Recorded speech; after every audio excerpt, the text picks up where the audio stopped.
l'urgence de la pensée.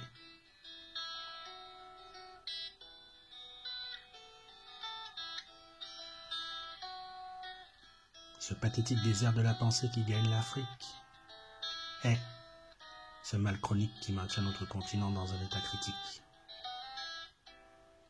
Il est à l'origine de la déliquescence de nos cultures, de la ruine de nos civilisations et de notre enlisement matériel. Distillé par ces régimes totalitaires qui noient la démocratie sous les flots de leur sempiternel discours officiel, nos piètres États au parti unique ont négligé l'essentiel. Aujourd'hui, notre histoire ne s'écrit plus au pluriel. Nos piètres États au parti unique ont négligé l'essentiel. Aujourd'hui, notre histoire ne s'écrit plus au pluriel. Ce qui compte, c'est aujourd'hui, c'est maintenant, c'est tout de suite. Adieu le futur. Nos aînés se vautrent dans la luxure, tandis que nos cadets rêvent de partir à l'aventure. La passion du futile a ravagé nos mémoires. Notre pauvreté en devient risible.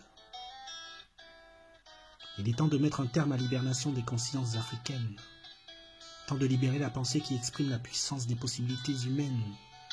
Tant que tous les hommes et les femmes du continent mettent leur intelligence en scène. Nos piètres États au parti unique ont négligé l'essentiel. Aujourd'hui, notre histoire ne s'écrit plus au pluriel. Nos piètres États au parti unique ont négligé l'essentiel. Aujourd'hui, notre histoire ne s'écrit plus au pluriel.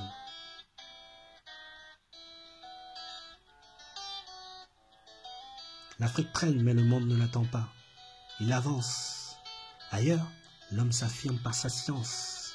C'est ainsi qu'il prend conscience de ses déficiences. Il y a urgence de penser en Afrique. Urgence de penser pour survivre à la mort. Urgence de penser la démocratie en marche sur le continent, afin que le génie embastillé de nos peuples se libère de l'influence de ces sinistres mentors.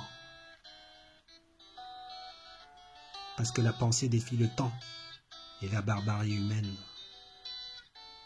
Elle est l'arme qui libère l'individu aussi bien que les peuples.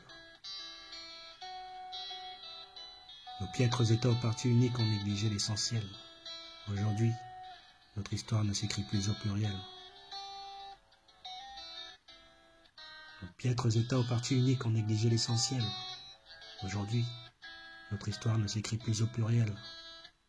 La plume ténébreuse.